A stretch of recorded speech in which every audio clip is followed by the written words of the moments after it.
Hello, my name is Jenny Parker. I'm one of the co-founders of the Cre8ive Artisans Pod, or more commonly referred to as CAP. CAP operates as a not-for-profit online shop that showcases handcrafted products created by artisans in Western Australia. 100% of the profits are used to give a hand up to disadvantaged artisans in developing countries. Prior to my retirement, I was a lecturer at Murdoch University, but the focus of this presentation is on my life after retirement and how that has led to the founding of the Cre8ive Artisans Pod.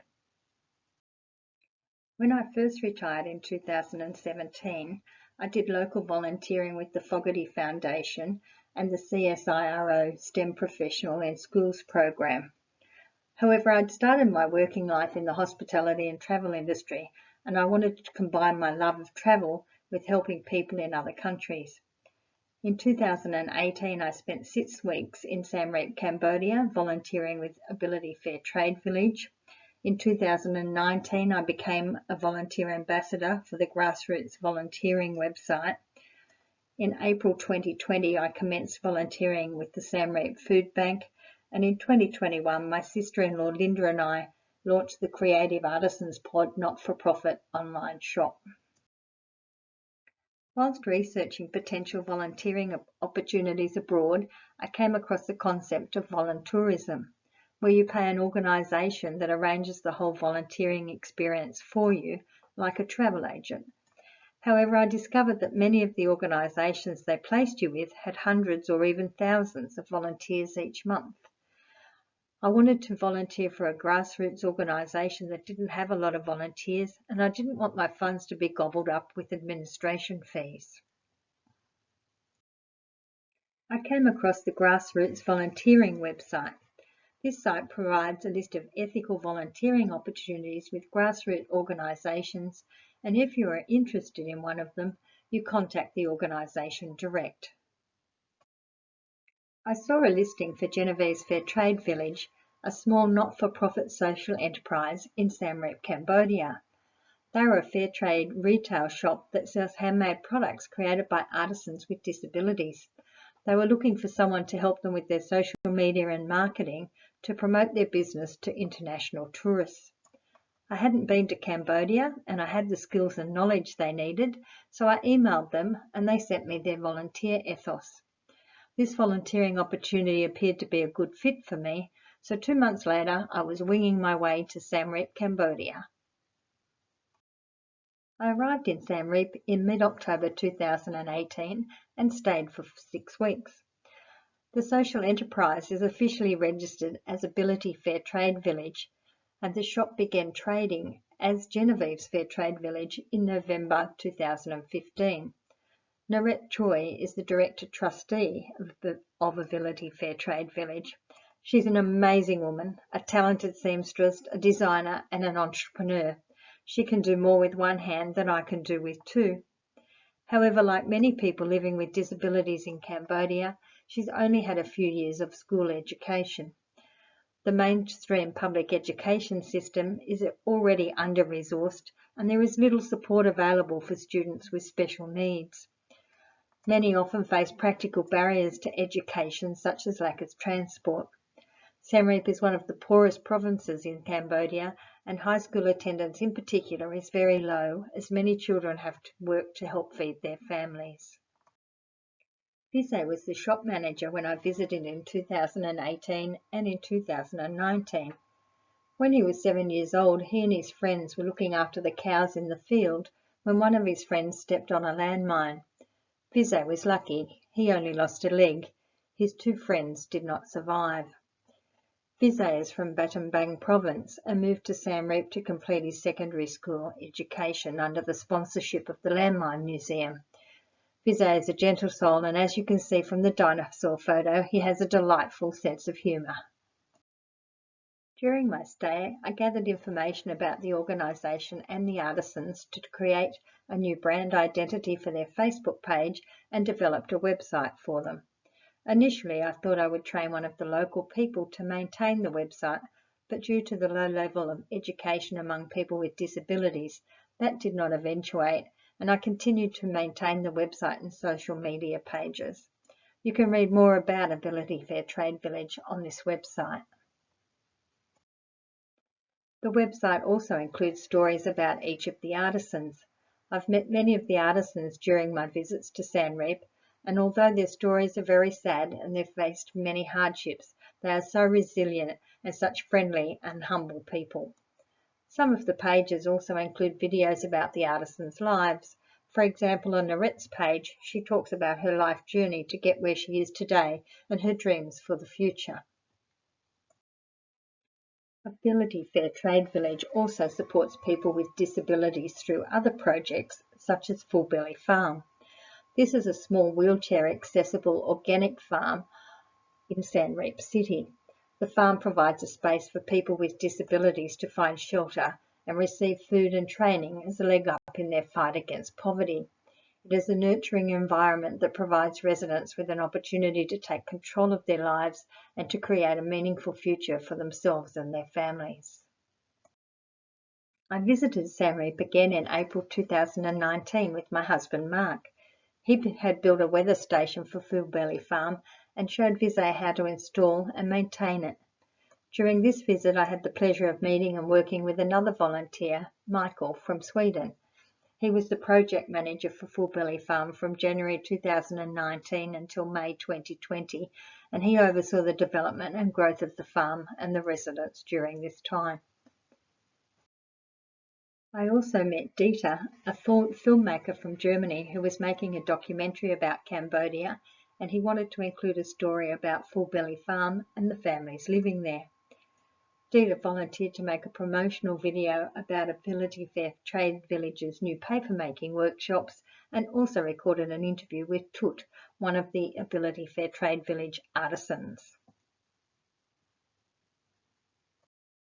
However, it was not all work. Mark and I also did a 7-day cruise down the Mekong River from Cre8ive to Ho Chi Minh. It was a fantastic way to experience the countryside, and I can highly recommend this tour. You can find details about our trip on my Jenni Journeys website. Up until the end of 2019, Ability Fair Trade Village was self-supporting and only did ad hoc fundraisers to assist families living at Full Belly Farm. For example, they raised funds to send a little girl in a wheelchair to Thailand for medical treatment that was not available in Cambodia. They also raised funds for funeral expenses when a little boy who lived at the farm died tragically in a drowning accident.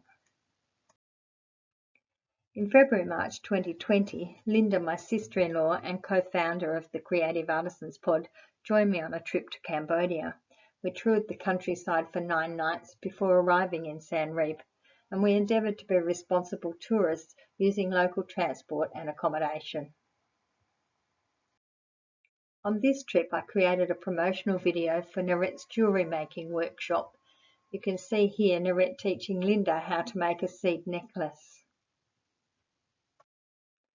Linda and I had the pleasure of meeting another volunteer who was in Cambodia at the same time as us. Yumi had done her university degree in the USA and was on her way home to Japan.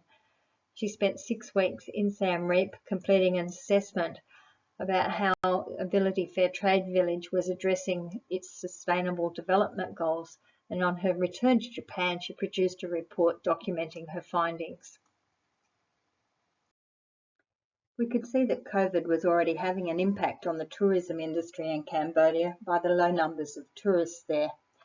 A group of 8 tuk-tuk drivers met with Ability Fair Trade Village to discuss how they might be able to work together to help them generate more income. They came up with the concept of Workshop and Wheels, a local artisan tour, as many tourists visiting Ability Fair Trade Village often asked about other fair trade shops and crafts in Cre8ive. I interviewed the drivers and took photos so that they could get business cards and flyers printed, but sadly COVID closed down the tourism industry before we could implement this project. We hope to implement the project when Ability Fair Trade Village reopens again. I arrived home the week before Australia shut our international borders, but I've continued to work closely with Cre8ive and Rick to raise funds for the Cre8ive Food Bank. Ability Fair Trade Village suspended trading at the end of March 2020 when the international borders closed. In April 2020, Cre8ive started the Cre8ive Food Bank, and the shop became the warehouse for storing, packing and distributing food parcels. Initially, the intention of the food bank was to help the artisans and their families survive throughout the pandemic, and the food bank was run under the Ability Fair Trade Village banner. It soon became obvious that many more hungry people were in need of food support, and by mid-2020, a separate brand identity and website were created for the Cre8ive Food Bank. Prior to the COVID pandemic, Ability Fair Trade Village already worked closely with other local NGOs and social enterprises in Cre8ive. When COVID hit, the not-for-profit community in Cre8ive created a Facebook group so that they could communicate and facilitate distribution of food to hungry families. The community worked together to support an ever-growing number of people in need of food security. And when the funds or supplies were available, the Cre8ive Food Bank shared resources and provided support to other NGOs, such as ABC and Rice and Grace House. During the first wave of COVID, there were very few infections and no deaths in Cambodia, but the economic impact was devastating, and the main focus was on raising funds to feed hungry families. This video, created by Maggie Padlewski, was used to help raise awareness of the plight of the hungry in Cre8ive. Expats and locals living in Cre8ive also assisted with local fundraising activities. For example, Chris, a gentleman from the UK, project managed the Life Cycle Cambodia fundraising event, and together with his business partner, they established a GoFundMe campaign in the UK. Another lady from the UK, Cre8ive, who was living in Cre8ive, volunteered to train and guide Cre8ive and other cyclists with disabilities on an epic journey from Phnom Penh to Cre8ive. They cycled 251 kilometres over 3 days. Unfortunately, due to COVID, we could not invite other riders to cycle with the team for sections of the journey as originally planned. So we didn't raise as much money as we'd hoped, but we covered costs, and the boost to the cyclists' self-esteem was immeasurable. I had started a GoFundMe campaign at the end of 2019, and by the end of 2020, when we closed it, we'd raised over 10,000 Australian dollars from both Australian and international donors. More funds were contributed to the food bank via donors in Cambodia and across the world directly into their ABA bank account. The second wave of COVID hit Cambodia in April 21, and the food bank was forced to suspend deliveries for a few months as the country went into lockdown. When the Full Belly Farm lease expired in September 21, the farm was closed and the families were relocated. Some moved to new homes built by Buildings for Bracelets, and others moved in with family or friends. However, these families still rely on food support from the Cre8ive Food Bank. In November 21, the lease expired on the Ability Fair trade shop premises in the centre of the city, and as this central location was no longer required for the food bank, they moved to a more suitable location on the edge of the city. The new location was less rent and also provided the opportunity for the food bank to create a community garden on land donated by the landlord, Sophon Apartments. Between March 2020 and the end of 2021, the food bank has delivered over 1,500 food hampers to more than 300 needy families in Cre8ive. When Linda and I realised that the COVID was not going to be a short-lived event, we wanted to do something more sustaining to raise funds for the food bank. We felt we couldn't continue to keep asking friends and family to donate money, and the idea for the Cre8ive Artisans Pod was born. It took many months, but we finally launched the shop in October 2021. Within 6 weeks of opening the online shop, we'd sold over $1,500 worth of product and made a profit of $1,000, which was donated in December 2021 to both the Cre8ive Food Bank and Ability Fair Trade Village artisans. Most of these sales were due to the support from families and friends, and after Christmas sales were really low between January and May. As we have limited funds for advertising, and the more we spend on advertising, the less we can donate, Linda and I had to put our thinking caps on and come up with other ways to promote what we were doing. So we started doing a few market stalls. Linda did a radio interview on a community radio station, and I've been doing presentations to local Rotary clubs. And the intention is simply to spread the word about what we're doing so that we get more customers. As a result of these activities, we were able to provide a second donation of $780 in July 2020 to the food bank. This brings me to the end of my presentation and the question, how can you help? Obviously, have a look at the Cap Shop online and buy gifts for families and friends. Follow and like us on social media pages. Sign up to our quarterly newsletter. We promise not to spam you and we never share your information. Tell your friends and family about us. Help us spread the word. View the artisan profiles and have a look at what other products they make. Thank you for listening.